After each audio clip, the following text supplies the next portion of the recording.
Welcome to a Trekzone conversation where we dive into science fiction. Today, Dr. Trek is back because there's a lot to talk about. Larry, thanks for beaming in. Sure thing, but tell me about this. I'll check this.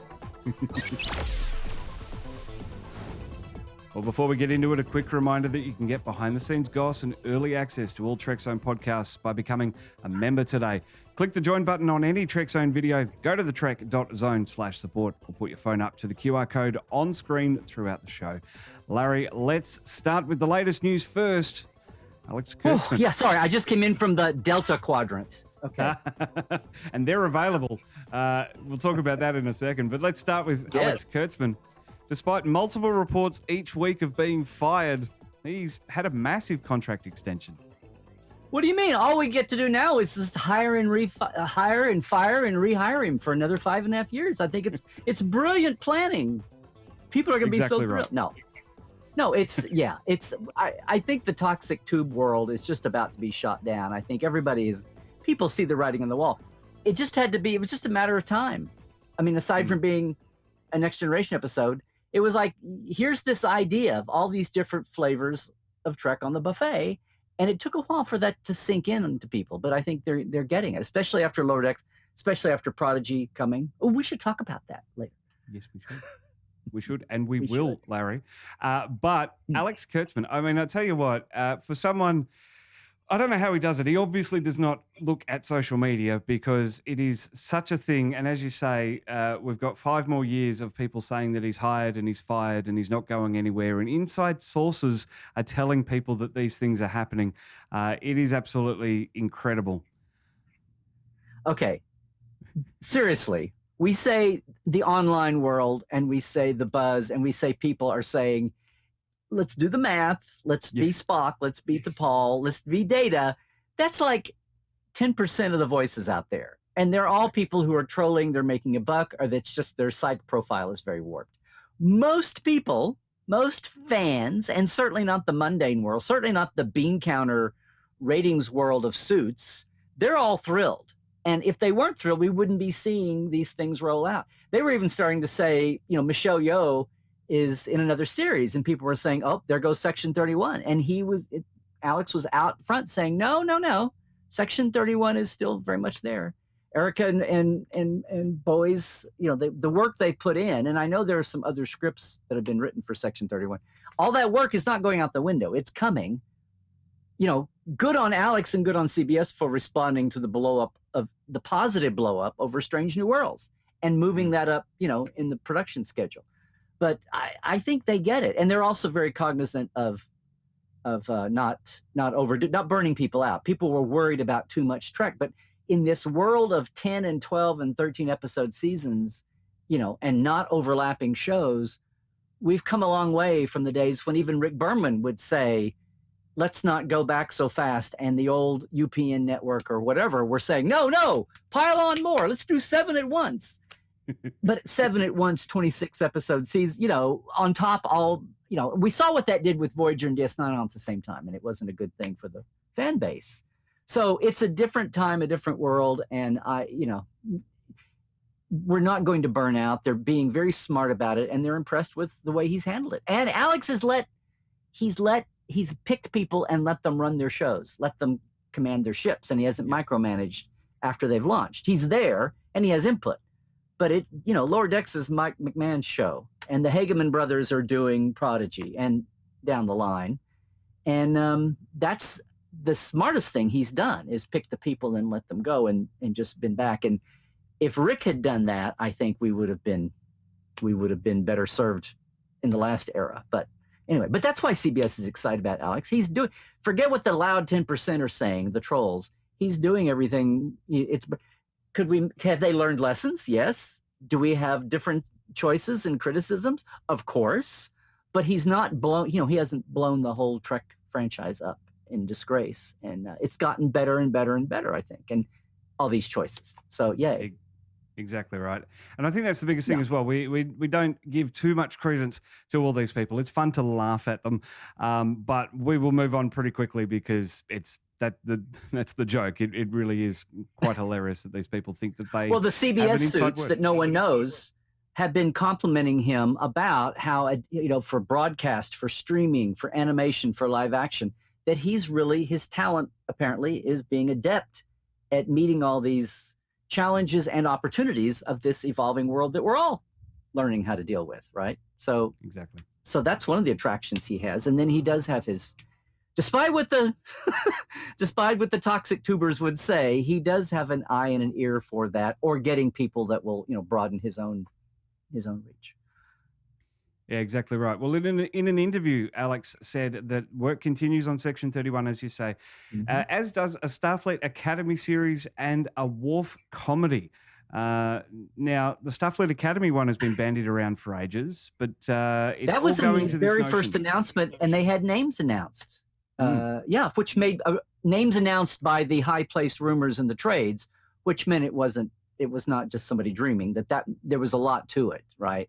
So that's why I always wondered why Starfleet Academy has been in the background so long, but he's brought it back up again, so there you go. Yeah, very interesting. And the Worf sitcom as well. You were saying off air that probably only a matter of time after Marvel went to WandaVision that we would possibly get a sitcom. I look forward to this and think Michael Dorn could pull it off. Yes, and I was just getting fresh with that too. Marvel is showing the way about how you use your franchise. My God, Marvel is probably the biggest of all, but what have they had? 50 years of comics. So there's all kinds of nooks and crannies there. Star Wars is there too, but so much of Star Wars' extended universe was trading cards and books and comics. And Star Trek has so much on film, on canon. And that's what's making Lower Decks a side industry. The whole Easter egg Lower Decks. that's brought 15 new podcasts into existence right there. It's just charting the Lower Decks in-jokes and things. So anyway, in a serious way, or a quasi-serious way, it's I say, hashtag using the universe. There is so much Star Trek out there, and plucking, like using Pac-Leds. Oh no, 30 years later, they become quasi-adversaries that you can still laugh at them, but they're not just a joke. And there's so much of that in Trek. And yes, Marvel showed the way. WandaVision, it's the first comic book series or movie I watched. I was 3/4 the way through the series before I went, oh God, here's a comic book moment.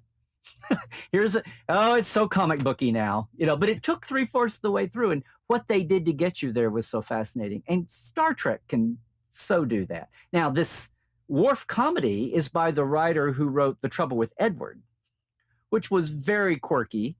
And so it's not Michael Dorn's original pitch, but I'm sure Michael, unless it's just completely garbage, which I don't think would pass vetting with CBS and with Alex, I'm sure Michael will be up for anything if he wants to jump back in. And if he wants to wear that makeup and not have to wear it for 26 episodes, 10 episodes at a time is probably very attractive to Michael too. So, but that sure made the headlines, didn't it? Well, let's move on to Lower Decks. We're just days away from the second season. What's got you most excited, Larry? Oh, just what's got me excited is that people know what's coming.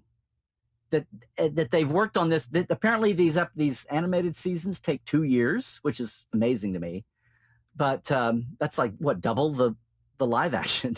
And it's not like COVID shut that down. They're all, unless it's the actual live recording the soundtrack, they're all doing things on their own anyway. So no, what was amazing was not only did we get over everyone's fear of comedy and fear of animation in Star Trek, the audience, I mean, but people see what can happen. They see what's possible. And by the end of the season, they had settled into where it wasn't just keeping up with the in-jokes and the Easter eggs. You started to care about the characters.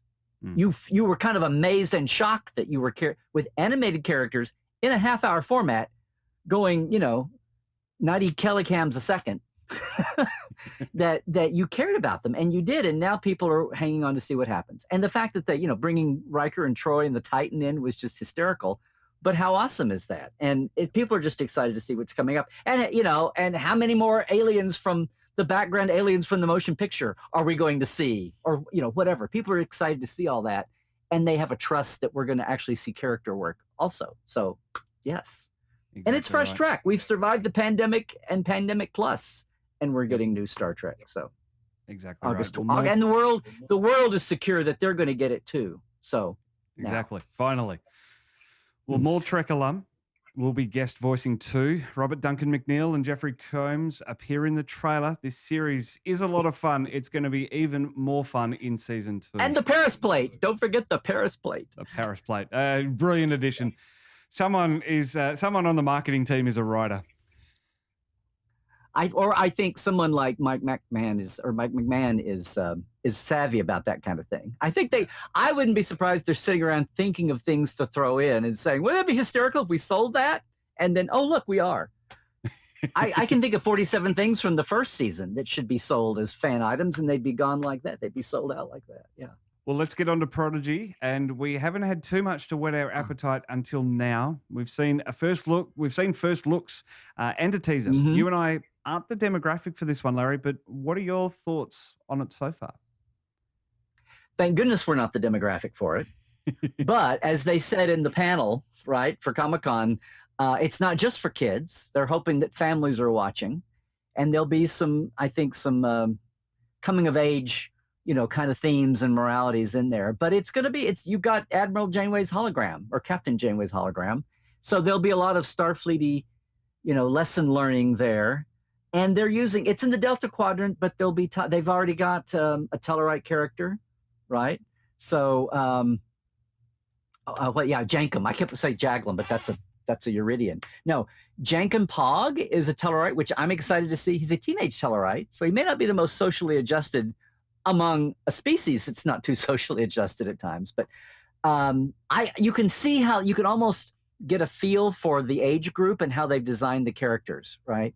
You've got some kind of angsty teens. You've got some kind of goobery characters. You've got Murph. You got D. Bradley Baker, who's a voice legend, doing R2D2 type bleeps and blurps with Murph, which will be an instant hit.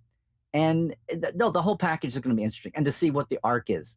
They escape from a planet. They're all heroic kids, and you're going to watch them mature and learn to work with each other. And with Admiral Janeway's hologram back there helping guide them. And they're in the ship they get is a prototype that's going to be cool, and it's an NX, so it doesn't have to match anything else. So calm down, everybody. And it's just a few years, it's still in the same kind of post-Nemesis, post-Voyager, post-Nemesis era. And they're in the Delta Quadrant, so they're not leaning on the established things, but the established species in politics. So most of all, though, we're excited. I can't wait for my granddaughter. She's 5, just turned 5. I can't wait for her to see this and to grow up with that and see what a gauge reaction by her, much less what everybody else, the old fogies like you and me are saying. But I want to see what the kids are, and I want to see what fandom happens in fandom as we try to come out of the COVID time and see what springs up online and what happens at convention. No, it's exciting. I've been saying for 30 years we needed a kids show like this, but I'm glad someone's listening. Even if I'm not getting residuals or royalties, I'm glad somebody's doing this. Yeah. Exactly right. Well, I don't know, are you excited?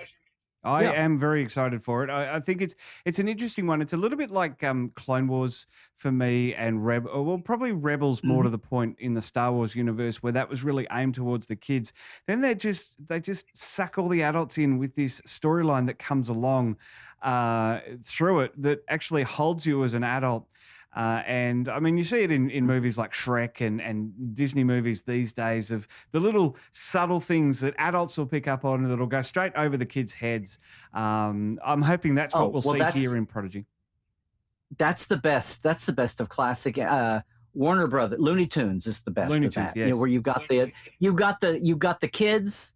Well, the original Star Trek was that way. Kids could get off on the phasers and the bright colors, but adults. Mostly the adults knew what was going on. But yes, the Wizard of Oz movie is great that way. I mean, the year I realized how many puns are all through it, or even if you wanted to get meta, and is this a commentary on economic systems? I mean, it's like you could look at it that way, but no, it's the fact that it's got kind of a 2-layer texture to it. So, if nothing else, so families can enjoy it and the parents aren't just being gratuitously, I'm going to watch this with my kid, but if they can be, organically drawn in and be entertained and blow the adult world up while making sure that the kids are watching. It'll be awesome. And so many kids are watching everything totally on their devices, whole series now. I mean, adults are too, but kids don't know any other way. So it's going to be interesting to see what Star Trek as a mobile only for kids growing up. It's not after school reruns.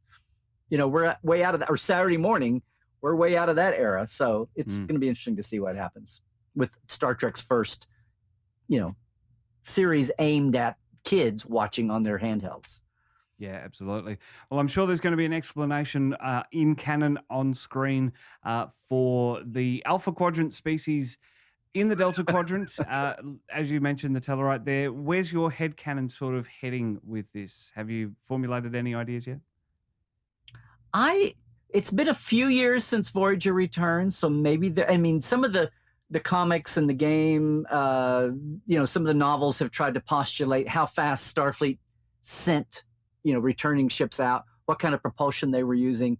The fact that the ship itself is an NX, so it could have been some experimental drive to get there. But yeah, how like Jankum got there. I am so thrilled to see a Tellarite character. I'm hoping they handle it well, that I haven't been too angry about what else have we got going on here? Because the Bricker, the Rock Talk character is a character from novel series, but still, Alpha Beta Quadrant era. So I don't know. I'm not. You know what? I'm not even worried. I'm going to trust that they're smart enough now that they will tell us. Yep. And whether he's there by accident or whether there's been some kind of contact mission back, he's a teenager, so it's not like he's an adult in a crew. So something funky. I don't know if you've ever noticed this, Matt, but sometimes Star Trek is full of funky exceptions that prove the rule. I have heard this, Larry. Yes. How did those Ferengis wind up in the? Oh, that's right. They went through a wormhole, right? So yes, anyway, exactly right. So no, I'm just so thrilled to see a Tellarite and this iteration of Tellarites that I'm just waiting for them to tell me how it happened. Exactly. And one thing that I learned, one thing I have learned with Discovery into Lower Decks as well, is that there's going to be no running commentary from Trekzone on this because of how things are playing out. You'll come to the end of one week and go, oh, but this was terrible. How is this going to match canon? How's this going to work? And all the rest of it. By the end of the 8th episode, they've told you how it's worked out and everything's hunky-dory and the season as a whole is a beautiful thing. And we've seen that so far. There's been some janky moments, but we've seen that on the whole across this whole new era of Trek. So very interesting to see where this one lands and how it lands as well. Yeah. I'm hoping with this new Tellarite that now when we say janky moments, we're talking about funny bits that Jankum has done, and that will be the new janky moment. But no, it was the streaming situation and the running, whether it's heavily serialized or not. I realized this and then was trying to spread the word. The standalones, which Strange New World may get back to, but standalone episodes, we have a beginning, middle, and end mentality. And the streaming shows, it's as they said up front, these aren't standalone shows. They're chapters in a book. So you don't read 3 chapters in the book and say, oh, how are they going to fix this, right? And you have to train yourself to remember that if something seems out of it, you haven't seen the whole story yet, right? Exactly that right. was with Picard, with Discovery, you're only up to chapter 4 or chapter 8, and there's 2 more chapters to go. So you're not seeing the completion that you're going to judge everything by. Now, you'll still critique it, we'll still judge. But as far as those untied tie-offs, no, there's still room to come. And so, yes, you have to. Now, we'll get to the end, and then you might criticize, unless there's something totally hanging for season 2 or season 3. And that's, the mega trends and the mega arcs. But basically, we're reading chapters in a book, right? So. And I think people have gotten used to that a little more. Some people don't like it, but they've at least gotten used to the idea. Exactly right. Well, Larry, there's plenty of stuff to come in Star Trek. We haven't even touched on Strange New Worlds, Discovery, or Picard. Do you think this is the new golden age, Larry? That's kind of a term I was throwing around when all this started to roll out, like about the time of the pandemic. And people are like, oh, how can that be? But it's, there's the golden age and the silver age, and we might have a platinum age. And I've seen people try to put their hands around, get their arms around what was the Burma era and what's now. And it's just the fact that we went those 12 years without anything. We had the Kelvin movies, but they were just treading water. They were caretaking. And maybe we'll see more of those and maybe we won't. But Star Trek is small screen. Star Trek is weekly. Star Trek is a lot of development of characters and history and tech, and entertaining you every week, whether it's small screen or it's on your big plasma screen. It's a euphemism, but that's Star Trek's real home, And I think people are now seeing what the modern era can mean for Star Trek. And yes, even someone like Alex Kurtzman on top of peak entertainment, right? So at least that's the Paramount Plus motto that we get over here. So exactly. So right. yeah, we're excited, and people are seeing the potential of what can happen, and we've apparently got a lot more potential to see coming down the road. Yep. Well, I cannot wait for the months ahead. Larry, we can find you at Trekland, Portal 47, LarryNemechek.com. So many more places. And those masks. And now our new store on TeePublic. Yes. Yes. Where masks are available and are becoming a required fashion accessory these days, especially if you're beaming down to some conventions in the future. Right. Here in the States, we're about to try to see what it's taken some hits. It won't be the same as before, and we'll be masking, but we're going to see what Trek Vegas is like in a pandemic. In just a couple of weeks' time as well as Lower Decks coming August 12, I believe it is, for around the world. Same as it has been before, I think it's midnight Pacific time that it gets released for the world. So very exciting stuff.